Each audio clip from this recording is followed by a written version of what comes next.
Heart Bangladesh, একটি জাতিভিত্তিক মানবাধিকার ও স্বেচ্ছাসেবী সংস্থা। আপনাদের জ্ঞাতার্থে সংক্ষেপে একটু বলছি। 2024 সালের 9 ডিসেম্বরের একটি ঘটনা। এই ঘটনায় সাগর নামে একটি দিনমজুর, হতদরিদ্র দিনমজুর ছেলেকে প্রভাবশালী রাজনৈতিক ব্যক্তিবর্গ এবং ব্যবসায়ী তারা জোর করে তুলে নিয়ে যায়, সাগর সহ আরও 4 জনকে, এবং অত্যাধিক নির্যাতনের পরে তাদেরকে রাস্তায় ফেলে যাওয়ার পরে তাদেরকে খুলনা মেডিকেল কলেজ হাসপাতালে ভর্তি করা হলে 11 তারিখে মারা যায়।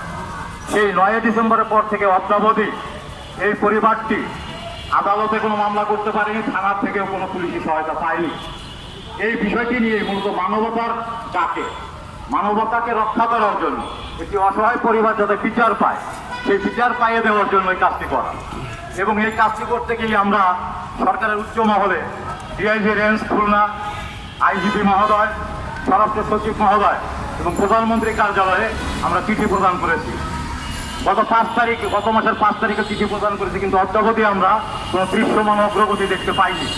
বিধায় এই পরিবারটাকে নিরাপত্তা দেওয়ার জন্য সরকারের কাছে আহ্বান জানাচ্ছি। সেই উপলক্ষে মূলত এই মানববন্ধন।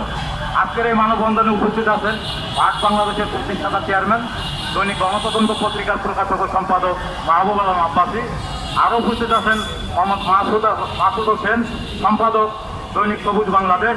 আরও উপস্থিত আছেন আনোয়ার হোসেন আকাশ, সম্পাদক দৈনিক স্বাধীন সংবাদ। আরও উপস্থিত আছেন মুসলিম উদ্দিন সম্রাট, সহ সম্পাদক দৈনিক গণতন্ত্র এবং মানবাধিকার সংগঠন। আমি এখন প্রথমে সংক্ষিপ্ত আকারে